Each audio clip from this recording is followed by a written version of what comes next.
Agora, a hora da gente colocar aqui no telão dois jogadores importantíssimos, justamente aqui, tá aqui.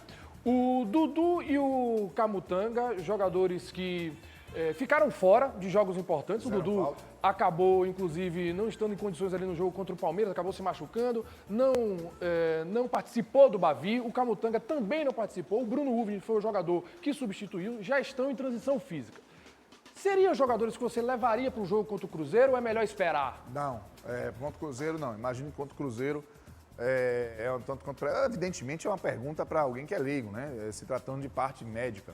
Se o jogador estiver pleno, dá para ir. Mas se houver algum risco, o Vitória vai ter uma sequência muito pesada, né? E eu ouvi o Fábio Mota, presidente do Vitória, falar o seguinte, o Dudu já deve voltar contra o Botafogo. Então, quem sabe, ele já esteja nesse planejamento. O Camutanga, eu tenho a impressão, viu, Caio, que foi uma lesão que pode ter uma recuperação mais rápida. Não será surpresa se ele aparecer de titular no jogo do Mineirão domingo. Mas o Dudu acho improvável, porém, para o jogo do Botafogo já existe uma expectativa. E são dois jogadores importantíssimos para a estrutura de competitividade do time do Léo Condé. E sobre a atuação de Bruno Uvni, o que é que você achou? Você achou que ele foi bem no Bavi, o pouco que você viu? Até porque, para a gente analisar um jogador com uma partida é muito difícil, mas assim, o Bruno Uvni cumpriu bem?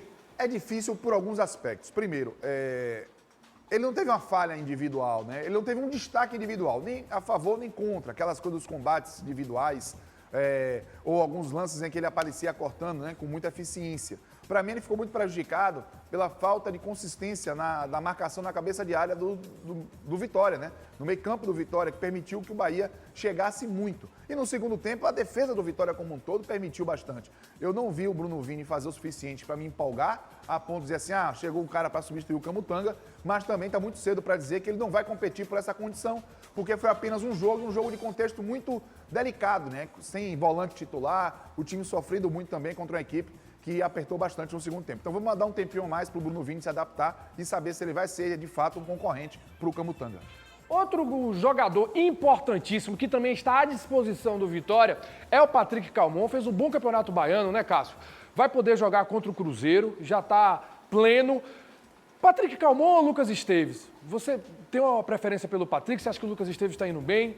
As duas coisas. As duas coisas. Eu tenho uma preferência pelo Patrick, porque vinha tendo sequência e respondendo, e na verdade estava até numa crescente, né, no momento que sofreu a lesão. Então, um jogador que merece ter a oportunidade, mas eu penso que o Lucas Esteves aproveitou bem essa janelinha, tá? Fez um jogo ok contra o Palmeiras, no Clássico Bavi, o primeiro tempo dele foi muito bom, no segundo tempo também apareceu em alguns momentos bem, então o Lucas Esteves deixou ali uma boa mensagem, mas o Patrick Calmon, em plenas condições, Caio, para mim, ainda é o titular do Vitória na lateral esquerda. Perfeito. Agora eu quero fazer uma provocação. Eu tenho recebido na rádio, inclusive em outros lugares, quando converso com os torcedores do Vitória em determinado momento estão incomodados com a estrutura com 3 volantes. E o nome que sempre aparece é o de Jean Mota, que não deixa de ser um jogador que é um meio-campista, mas tem mais qualidade de construção. O que você acha sobre isso aqui, Cássio? Jean Mota. O torcedor está pedindo Jean Mota porque o Vitória está apresentando um futebol de pouca produção ofensiva.